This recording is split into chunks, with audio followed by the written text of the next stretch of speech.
This episode of the Conscious Salon podcast is brought to you by Revlon Professional Australia. Welcome back to another episode of the Conscious Salon podcast. Thank you. Tess, today we're going to be talking about smoke and mirrors. Stunning. One of our favourite topics. Look, I should have a cigarette for this. You should. We wanted to bring this into our community, our podcast community, because this is such an important ego check as a business owner and as a salon owner, to look at when we maybe are walking the walk. No, wait, talking the talk but not walking the walk. Is that what I'm trying to say? Yeah. Yeah. Yeah. Yeah. Like, sounds right. yeah, talking about what we're doing. Talking about, like, yeah. Help me out here. What we basically want is there are people that like say they're doing the work but actually doing the work and how that can be different Yeah. in every aspect of your life. Mm. So I think this is something that like Nikki and I like to refer to smoke and mirrors a lot because I feel like when we started learning about smoke and mirrors, things really changed for us. So what we mean with smoke and mirrors is that often we can have an idea of what people are, that version that they're putting out there of themselves. I've been smoke and mirrors for many years. Not Well, now. there's a part of all of us that is like a little bit smoke and mirrorsy. Yeah. It's like Instagram is smoke and mirrors. Yes. You know, like- Instagram is very smoke and mirrors. It's like very much the version that people want you to see is the person that or the version that they're putting out there. And I think the big change for us with like where I realized with smoke and mirrors, I had smoke and mirrors for many, many, many years. So I put out this version of like, yes, like I'm really, you know, like I'm a really conscious person. I'm a really, you know, plugged in business person. I'm a really like X, Y, and Z. And what was actually going on was that there were aspects of that were true, but realistically, I wasn't doing the work. I wasn't learning lessons. I wasn't like actually doing the thing. So the smoke and mirrors was very much there. So let's discuss. Let's discuss. Why do we want to talk about this? I think with it, you know, and especially in our industry, it's a very like performative industry. Everyone knows everyone. There's a lot of like, I think it's just fair to say, actually it's probably with every industry, but there's like a lot of judgment with the industry, I think, like, or like people put people on pedestals with thinking like, oh, this person is like all the things that I want to be, or, you know, like having these like ideas of what success looks like or what a incredible business person looks like or a great leader or a great team member or whatever it is. There will be like a bit of a like someone on a pedestal. And for us, why we wanted to talk about smoke and mirrors is that a lot of the time what we can hear, and we hear this a lot with clinic owners or salon owners that we're working with or like people within our industry, people always say, oh no, I'm doing that. Yes, I'm doing all those things. And yes, no, I'm doing X, Y, and Z. And when we start pulling things back, we can actually see, oh no, that's potentially what's holding you back in your business. Mm.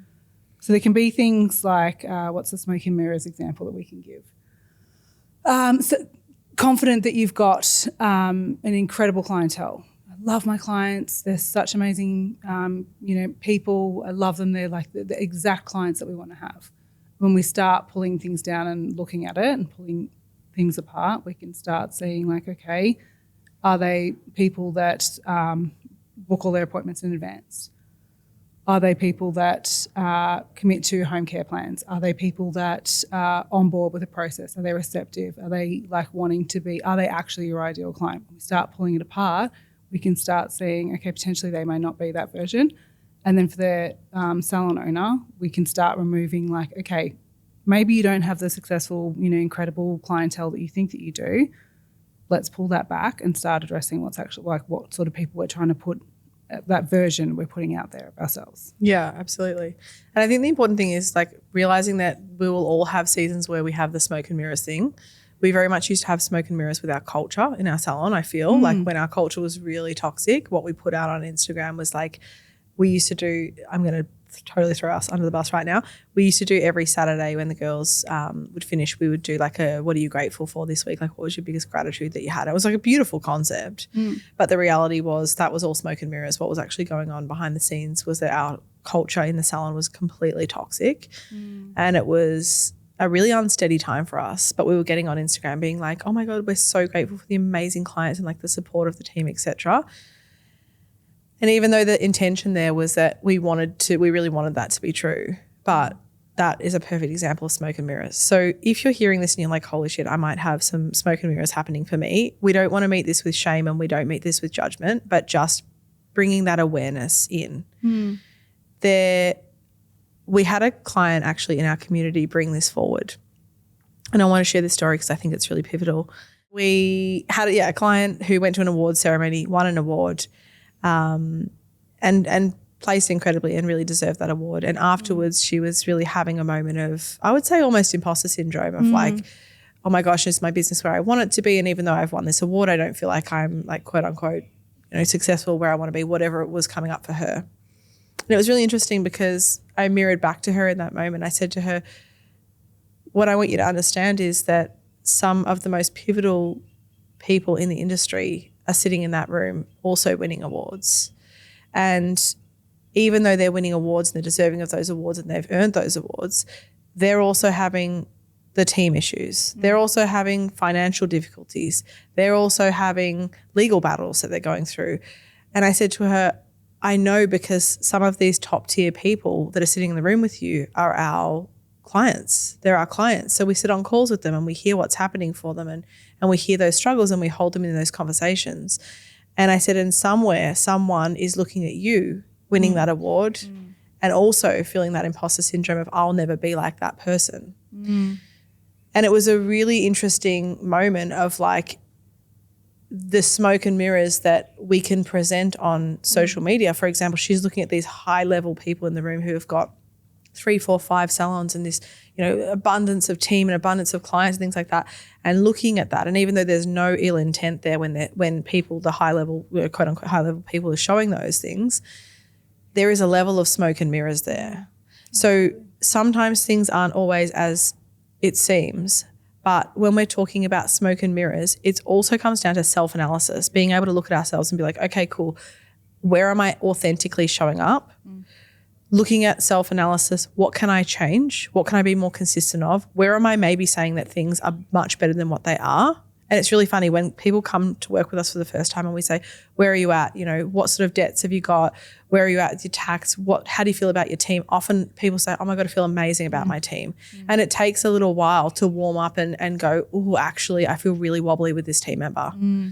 There is an element with all of us that is smoke and mirrors. I totally agree. And I think the more that we like pull this stuff down and like even people will say to us, like there was a long time where we'd have the smoke and mirrors with, people would say, do you guys fight? And we'd be like, oh, like not really. Not really. But the reality is, we fight a lot. But that's also part of it. Like the reason that we put this, like we all feel that we need to put out this perfect version who's got everything together, that knows everything. And like, I don't fucking want to be that version. Like that's the reality of this. I don't want to be the person that knows everything and has no work left to do and is like, because then I'm going to get bored. Like I will be bored and bored quick. But we can never think that we've got like, why put that on there? Like, do you really want to hold that pressure of, okay, like pretending that you've got all your shit together and everything's, it's like, gives that version of, a beautiful swan that's like swimming on a lake, but underneath you're like paddling like crazy. Take that pressure off yourself. And the more that we start removing the smoke and mirrors and we start actually sitting in authenticity of, like I feel pretty good about, my clientele and my salon. I'm not too sure about my, couple of team members, or sharing that. Let people see you when you're vulnerable. If you're feeling anxious, if you're having a hard day, share it with someone, because it potentially will give them permission to be like, whoa, okay, great. How can I help you? Or like, let me be in this with you, or thank you for sharing that with me. I'm also having a hard time. Totally. I think it's like, it really goes into our mission of, we always want to be authentic with what we're going through. And right now we're in a really good season of business. We're in a great season with our salon. Everything's ticking along nicely. Our culture feels really good. We are always trying to be as transparent as we possibly can, with obviously being sensitive to whatever situation we're in and team and things like that. But we're always trying to be as transparent as we possibly can, saying that we don't have all of the answers. I think we have learned all of the lessons the hard way, and we definitely have a lot of lived experience. But when we are mentoring people in the hair and beauty industry, we're always trying to come back to what our lived experience has been, the mistakes that we've made, so we can hopefully pass that on to people and they don't make the same mistakes. But also understanding that the more transparent and authentic that you are, I think we see a lot of smoke and mirrors with salon owners on how they want to appear to their team. They want to appear that they've got everything all together. They've got every single answer. They're financially abundant.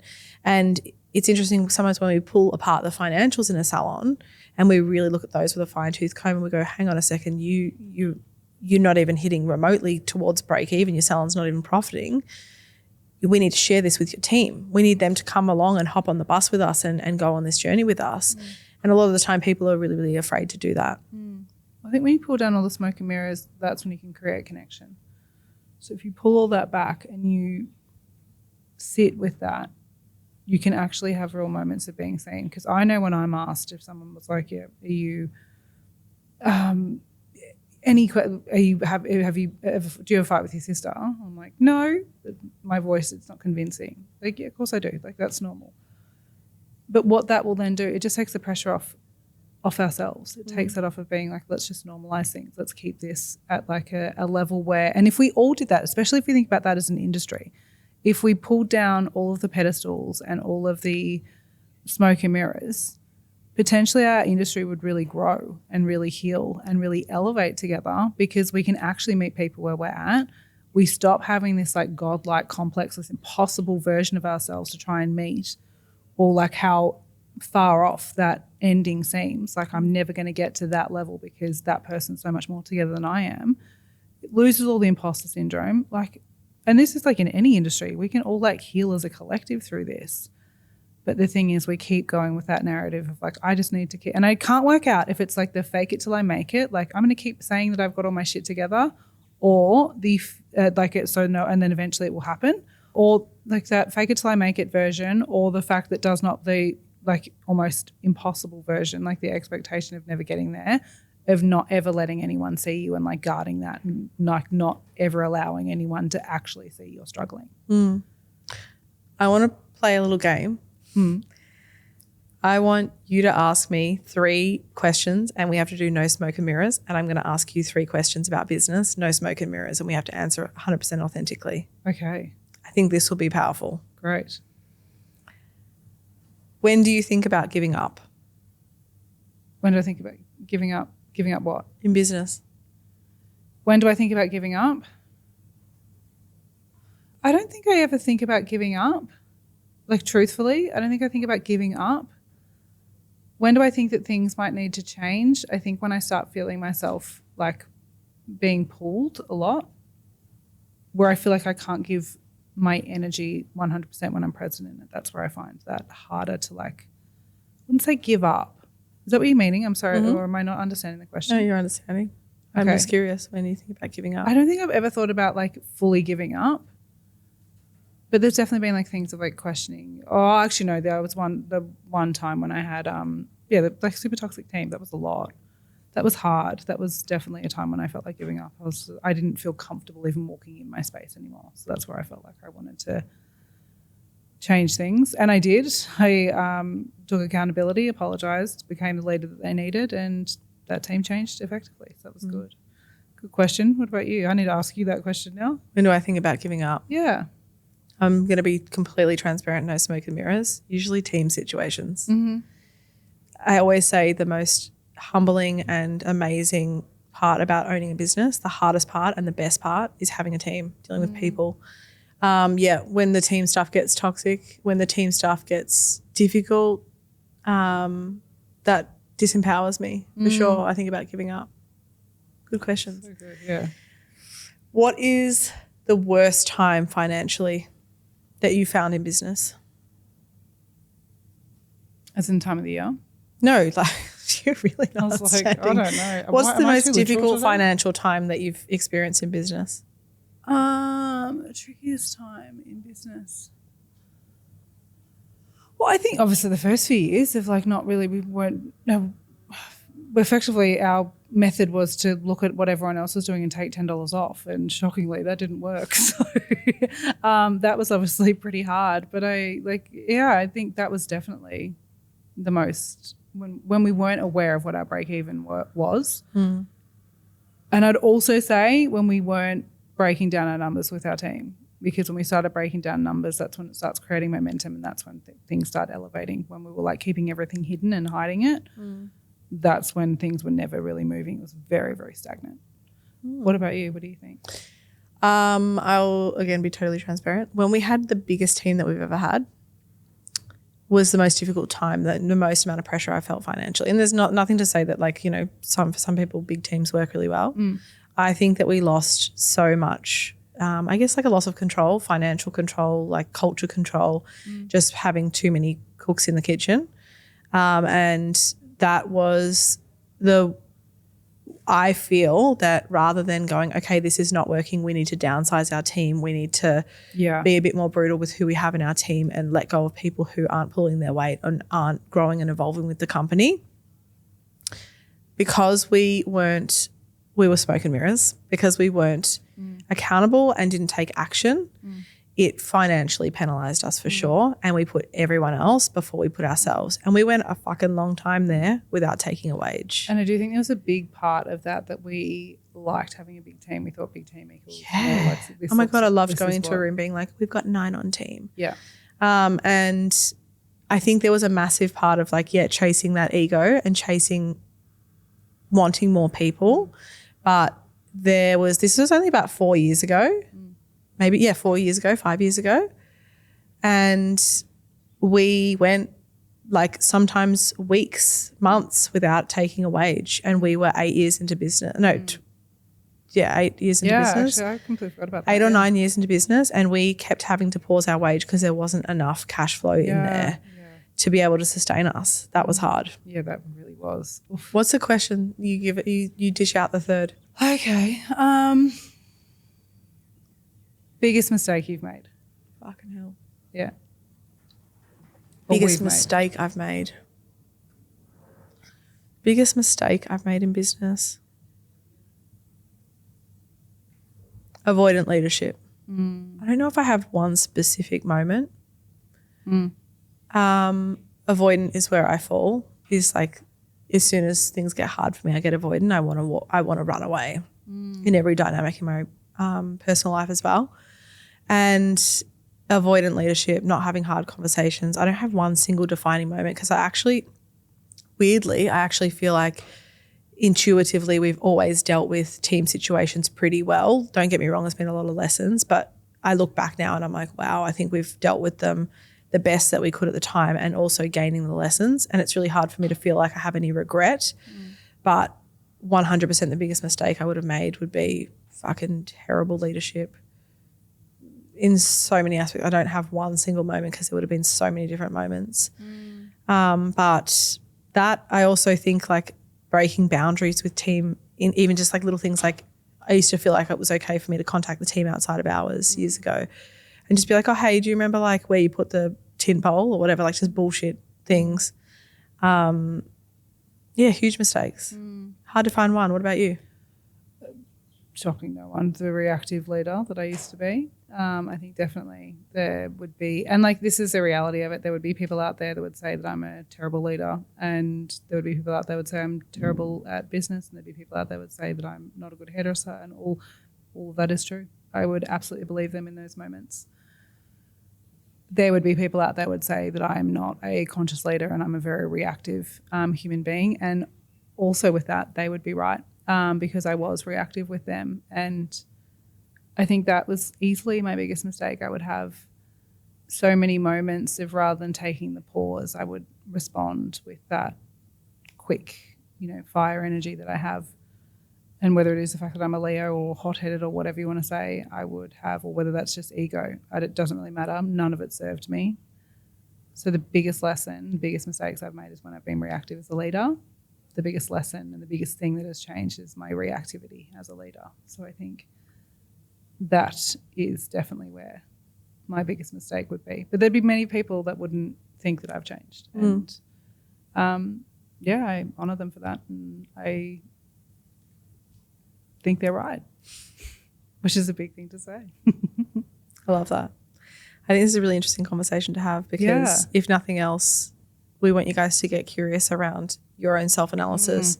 Where am I presenting with smoke and mirrors? Where am I trying to avoid looking at the data, avoid looking at what's actually happening and being really, really honest with ourselves, because that is one of the biggest parts of self-development is looking at the parts of ourselves that we need to change and that we need to evolve and that we need to work on. So I hope that this episode has inspired you guys. Agreed. And I think, the biggest thing, what can change for me if I pull all those smoke and mirrors down? Huge. Thank you guys so much for listening to another episode of the Conscious Salon podcast. Love you guys. Stay conscious.